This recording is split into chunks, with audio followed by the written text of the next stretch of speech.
Hello dear students, कैसे हो आप लोग, है ना। इस वीडियो में हम मोल कॉन्सेप्ट लेक्चर नंबर 4 की बात करेंगे, है ना। ज़िंदगी की ख़त्म करो झोल, क्योंकि स्टार्ट हो गया आपके चैप्टर मोल। भौकाल सर की भौकाल जारी है, क्योंकि अगली बार सिलेक्शन की आपकी बारी है। मेरे प्यारे बच्चों, आप लोगों को मैं लेक्चर 3 में सिखाया था कि मोल कॉन्सेप्ट के अंदर electron, proton, atomic number, atomic mass, है ना, इसके बारे में मैं सिखाया था कि किसी भी एटम में इलेक्ट्रॉन, प्रोटॉन कैसे देख सकते हो।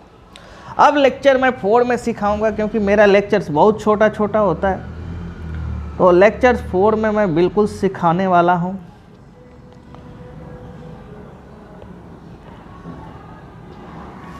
वही लेक्चर्स 4 में कि नंबर ऑफ मोल कैसे निकालेंगे, नंबर ऑफ मोल। ठीक है भाई। तो नंबर ऑफ मोल क्या होगा, यदि एटम के केस में करें तो given mass in gram upon gram atomic mass, gram atomic मास।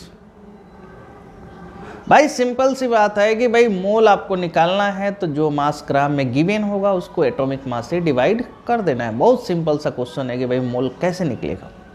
लेकिन पुराने ज़माने की बात है मेरे दोस्तों, मेरे भाइयों, पुराने ज़माने में पहले मोल को लोग ना atom of gram of atom बोलते थे, है ना। पुराने ज़माने में number of gram atom calculate करना बोलते थे। हैं भाई, ऐसे कैसे हो गया? तो मोल नहीं बोल के दुनिया इसको नंबर ऑफ ग्राम एटम बोलती थी। क्या बात समझ में आया? आज जो जिसको मोल बोल रहे हैं, पुराने ज़माने में क्या बोलते थे? Number of gram atom. देखो मगर बोर्ड पे मैं ये भी लिख देता हूँ नंबर ऑफ ग्राम एटम, क्योंकि पुराने ज़माने में बोलते थे, है ना। और इसी को नए ज़माने में क्या बोलते हैं? मोल। होगा गिवन मास इन ग्राम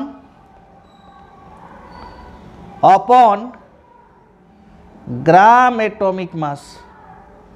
सुबह सुबह का टाइम है, कचरा वाला आ गया भाई। स्वच्छ भारत की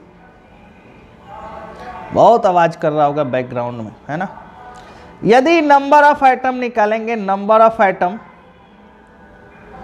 इक्वल टू होगा mole into Na।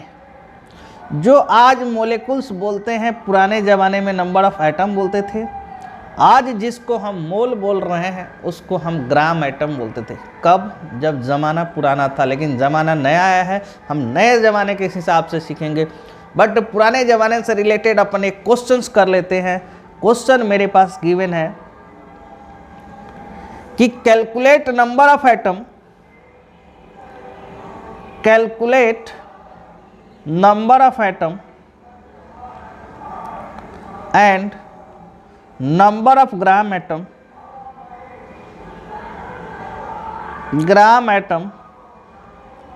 in 115 gram of sodium.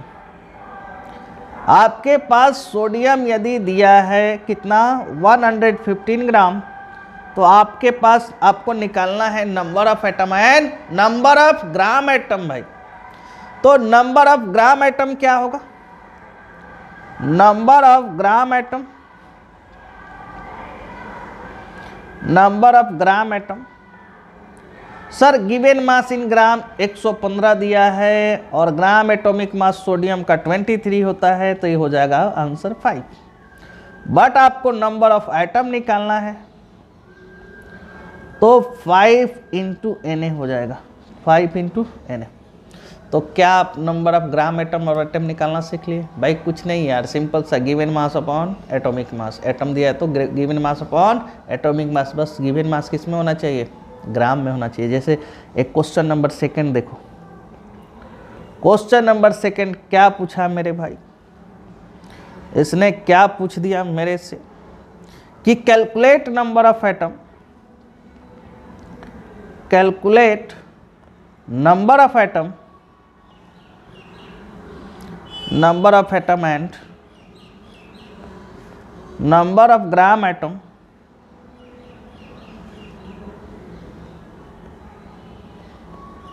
इन, ये क्वेश्चन था इन 1 मिलीग्राम हाइड्रोजन, 1 मिलीग्राम हाइड्रोजन। तो भाई आपको 1 मिलीग्राम दिया है तो नंबर ऑफ ग्राम एटम कैसे निकालोगे? नंबर ऑफ ग्राम एटम कैसे निकालोगे मेरे दोस्त? बोलो सर। गिवन मास कितना है 1, बट इसको ग्राम में कन्वर्ट करना है तो 10⁻³ ग्राम एटॉमिक मास हाइड्रोजन का कितना होता है 1, तो आंसर क्या होगा 10⁻³ बट नंबर ऑफ एटम कैसे निकालेंगे? सर नंबर ऑफ एटम क्या होगा, जितना हमारा ग्राम एटम था उसको Na से क्या कर देंगे मल्टीप्लाई, यही हमारा क्या हो जाएगा आंसर हो जाएगा। अगला क्वेश्चन दिया है कि calculate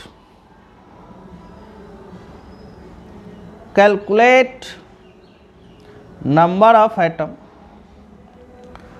and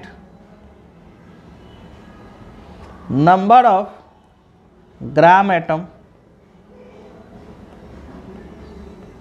in, I think ले लेते हैं केजी में ले लेते हैं, 40 kg नियॉन। ये आपकी बारी है भाई, ये आपकी बारी है ना। इतना देर से यदि कर रहे हो कि भाई मुझे क्वेश्चंस करना है तो ये क्वेश्चंस करके आप दिखाओ यार, बहुत इजी सा क्वेश्चंस है। कर लोगे क्या? वीडियो को पॉज करो फिर ही सॉल्यूशन देखना, क्योंकि ज़िंदगी में तुम किसी को धोखा दोगे तो समझ लेना तुम्हें भी कहीं ना कहीं से धोखा मिलेगा। खुद के साथ ईमानदार रहना बहुत ज़रूरी है। बात समझ में आया ना भाई? अगले साल तुम्हारा बारी है भाई, सिलेक्शन लेना ही लेना है, नहीं वाला तो सवाल नहीं। मैं जब कोचिंग में जाता हूँ बहुत सारे बच्चे जो हम देखेंगे डीसी पे पढ़े हैं, बहुत सारे बच्चे लाइब्रेरी में पढ़े होते हैं, दिन रात मेहनत कर रहे हैं, बिल्कुल कोटा के सिस्टम की तरह मेहनत कर रहे हैं बच्चे, है ना। तो आपको भी ऑनलाइन बन के कोटा के जैसे ही तैयारी करना है ना। कोई भी डाउट हो मुझे व्हाट्सएप कर देना, मैं जैसे फ्री होऊंगा मैं आपको रिप्लाई ज़रूर करूंगा, क्योंकि सिलेक्शन की हो बात तो अमित सर हैं आपके साथ। चलो भाई स्टार्ट करते हैं कि भाई number of gram atom equal to, मैंने ये सिखाया था देखो सर, गिवन मास कितना होगा 40 kg दिया है, इसको ग्राम में कन्वर्ट कर देंगे, कर देते हैं यार। और नियॉन का बताओ यार, ध्यान से बताना नियॉन का। बोलो बोलो कौन बताएगा? हीलियम नियॉन, नियॉन का एटॉमिक मास कितना होता है भाई 20 होगा क्या? हो जाएगा ये 2, तो ये हो जाएगा 2000, ठीक है भाई। और नंबर ऑफ एटम क्या होगा? नंबर ऑफ एटम हो जाएगा 2000 इंटू, ज़्यादा नहीं ना लिख दिया यार, 20,000 है ना, 2000 इंटू Na। तो छोटे छोटे क्वेश्चंस आपको मिलेंगे, आपको करना है, क्योंकि आपको डरना नहीं है ना। जो डर गया सो मर गया, और जो नहीं डरा वो IIT कर गया। बात समझ में आया भाई? तो चलो इसके साथ हम काफिला को आगे बढ़ाते हैं, टॉपिक को आगे बढ़ाते हैं। मेरे पास कौन सा आगे टॉपिक आया, ये वाला तो मैंने पढ़ा दिया। अब हेडिंग डालेंगे रिलेटिव एटॉमिक मास। तो भाई नेक्स्ट टॉपिक है रिलेटिव एटॉमिक मास। क्या होता है? नहीं, रिलेटिव एटॉमिक मास तो हमने खत्म कर दिया, रिलेटिव मोलेकुलर मास, सॉरी, है ना। कलर बदल देते हैं, है ना। परिंदे भी नहीं रहते पुराने आसियानों में, है ना। एक शायरी हो जाए तो टॉपिक होगा, परिंदे भी नहीं रहते पुराने आसियानों में, मेरी तो उम्र गुजर गई ये मोल कॉन्सेप्ट पढ़ाने में। यदि मेरा कोई लगता है कि भाई मेरे से पढ़ के आपका सिलेक्शन होगा तो इस वीडियो को लास्ट तक देखना भाई, क्योंकि सिलेक्शन के साथ अमित सर की बात। चलो भाई बात करते हैं relative molecular mass.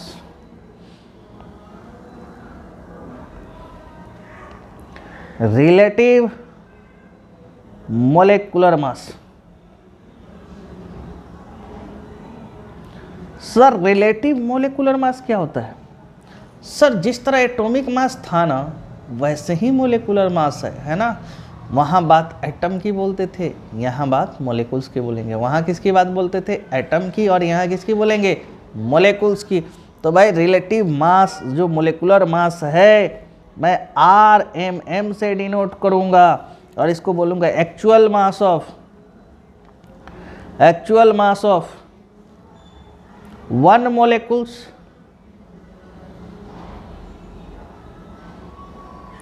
Upon 1/12 into mass of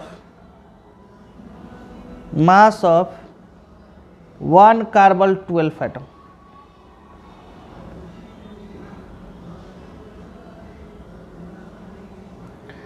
ये जैसे हम लोगों ने एटम की बात की थी कि एक्चुअल मास ऑफ 1 एटम है ना, एक्चुअल मास ऑफ 1 मोलेकुल्स, ठीक है भाई।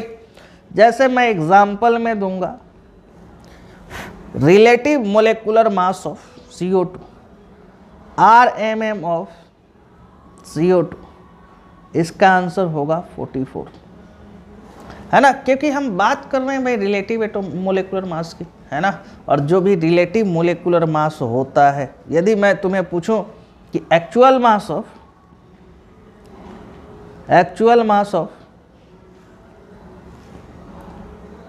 1 CO2 मोलेकुल्स, तो भाई तुम क्या बोलोगे? 44 AMU, है ना भाई। जैसे एटॉमिक मास था यार, यदि एटॉमिक मास देखे थे, नहीं देखे हैं तो आप देख लेना, आप लोगों को PDF मिल जाएगा। जो मैं PDF लिख रहा हूँ अभी, मेरे लिंक का वीडियो के डिस्क्रिप्शन के लिंक खुल नहीं रहे हैं, है ना, मेरा वेरिफिकेशन अभी हुआ नहीं। यदि आपको PDF चाहिए तो मुझे व्हाट्सएप कर देना, मैं आपको PDF भेज दूंगा, क्योंकि आपके लिए मतलब आसान हो जाएगा, आप प्रिंट निकालो और शुरू हो जाओ। चलो भाई, तो यदि मैं AMU की बात करूं तो 1 AMU इक्वल टू, पुरानी बात ही है, 1/Na ग्राम होती है। 1 AMU इक्वल टू 1/Na ग्राम, है ना भाई। बात हो गई भाई, सिंपल सी बात है। नेक्स्ट पॉइंट क्या लिखूंगा? It is expressed in AMU। भाई रिलेटिव एटॉमिक मास किस में करेंगे? AMU में। अच्छा, 1 AMU में Na ग्राम तो लिखा था, एक्चुअल में ये होगा कितना? 1 AMU equal to 1/Na gram equal to 1.67 into 10⁻⁻24 gram, ये होगा। तो भाई कुछ मोलेकुल्स देंगे, है ना, जिनके हम रिलेटिव मोलेकुलर मास की बातें करेंगे। कुछ मोलेकुल्स देंगे, है ना, जिनके हम रिलेटिव मोलेकुलर मास की बातें करेंगे। जैसे फर्स्ट क्वेश्चन है मेरे पास H2। भाई बताना, आप वीडियो के साथ साथ बताना कि इसका आंसर क्या होगा। H2 का मोलेकुलर मास क्या होगा? 2 AMU, है ना भाई। भाई यदि ग्राम में मैं पूछता तो 2 ग्राम होगा, लेकिन अब भाई रिलेटिव मोलेकुलर मास पूछा तो वो किस में होगा? AMU में होगा। दूसरा मैं पूछा O2, कितना होगा? 1 ऑक्सीजन का 16, तो 2 ऑक्सीजन का कितना? 32 AMU। अरे भाई कचरा वाला चले जा यार, वीडियो को कचरा बना दिया तूने स्वच्छ भारत का। N2, भाई N2 का कितना होगा? 1 नाइट्रोजन का 14, तो 2 नाइट्रोजन का कितना होगा? 28 AMU। मैं तुमसे बोलूं कि भाई CO2 का कितना होगा? 44 AMU। बिल्कुल सा आसान है। अब कैसे निकाल रहे हो? जैसे देखो 1 कार्बन का कितना हो गया? 12 प्लस 1 ऑक्सीजन का 16, तो 2 ऑक्सीजन है तो इससे मल्टीप्लाई कर दो, तो क्या हो गया? 12 plus 32 that is the 44। Similar 1 nitrogen का 14, तो 2 नाइट्रोजन का 2 से मल्टीप्लाई कर दो। तो ये सब छोटी छोटी बात थी भाई कि अपने पास क्या था? Relative molecular mass. जो सबसे इम्पोर्टेंट आ जाएगा ना इस सीरीज में, वो होगा ग्राम मोलेकुलर मास, है ना। ये नेक्स्ट टॉपिक है, ग्राम मोलेकुलर मास। ग्राम मोलेकुलर मास क्या होगा? GMM।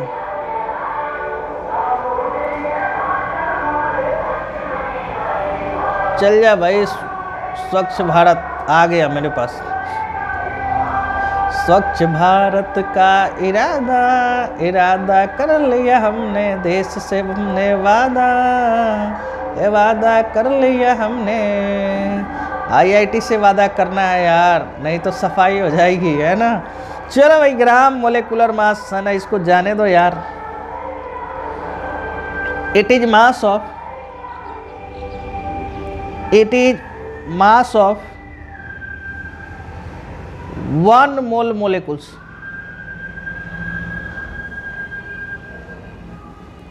इन ग्राम। भाई सिंपल सी बात है कि 1 मोल मोलेकुल्स को जब हम ग्राम में लेंगे तो उसी को हम क्या बोलते हैं, ग्राम मोलेकुलर मास। और it is the mass of 6.02 to 10⁻23 मोलेकुल्स इन ग्राम। कि 1 मोल मोलेकुल्स को हम ग्राम में रिप्रेजेंट करने को क्या बोलते हैं, ग्राम मोलेकुलर मास। जैसे मैं एक छोटा सा एग्जांपल से सिखाता हूँ। चूंकि weight of 1 CO2 equal to हम क्या बोलेंगे, 44/Na। इसलिए वेट ऑफ Na मोलेकुल्स और 1 mole molecules equal to 44/Na into Na gram. तो ये क्या हो जाएगा, 44 ग्राम। कहने का मतलब ये है भाई, सिंपल सी लॉजिक ये है कि भाई जो हमारा रिलेटिव मोलेकुलर मास था ना, वो AMU में था और ग्राम मोलेकुलर मास ग्राम में होगा। कोई रेफरेंस नहीं है भाई, सिंपल सी बात है। एक नोट पॉइंट लिख दूं क्या, एक नोट पॉइंट लिख ही देता हूं, या आप लोगों को कॉन्सेप्ट क्लियर हो जाएगा। मैं डायरेक्ट बोल दूं कि मोलेकुलर मास, या हम बोल सकते हैं molecular mass expressed in AMU while gram molecular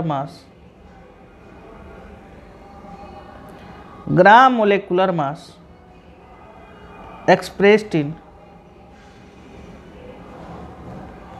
ग्राम। कुछ भी नहीं डिफरेंस है भाई। ग्राम मोलेकुलर मास को कैसे एक्सप्रेस करेंगे ग्राम में, मोलेकुलर मास को कैसे एक्सप्रेस करेंगे, सिंपल सी बात है भाई, AMU में। तो अब अपना क्वेश्चंस ये है कि हमारे पास आखिर जो भी सिस्टम्स है ना, जो भी क्वेश्चन आते हैं, आखिर क्वेश्चन पूछेंगे कैसे, आपको क्वेश्चन पूछा जाएगा, आपको मोलेकुलर मास की जगह पे आप ग्राम मोलेकुलर मास कैलकुलेट करना, क्योंकि अपना SI यूनिट ग्राम है। तो हमारे जो क्वेश्चंस होंगे उनके लिए हमें ग्राम मोलेकुलर मास बहुत ज़रूरी है। बट आपको स्क्रीन पे मैं कुछ क्वेश्चंस दे रहा हूं, आप फटाफट मेरे साथ इसको कैलकुलेट कर लीजिए ताकि आपका कॉन्सेप्ट क्लियर हो जाएगा। इधर मैं लिख दिया मोलेकुलर मास, है ना, और इधर लिख दूंगा ग्राम मोलेकुलर मास। अब मैं क्वेश्चन, मेरे पास CO2 है, CO2 का मोलेकुलर मास कितना होगा बोलो, 44। ये AMU में होगा और ये क्या होगा, 44 ग्राम। अच्छा कैसे हुआ, आपको सिखाना पड़ेगा या कर लोगे, एक बार ट्राई करना। देखो जैसे Cu है, जैसे मैं CO2 का बात करूं, सर कार्बन का होगा 1, 12 हो गया, और ऑक्टू है, एक का 16 तो 2 का इतना 32, that is the 44। Similar glucose का कितना होगा भाई, सिंपल सी बात है, आपको याद भी होना चाहिए 180 AMU, और ये कितना होगा 180 ग्राम, सिंपल सी बात है।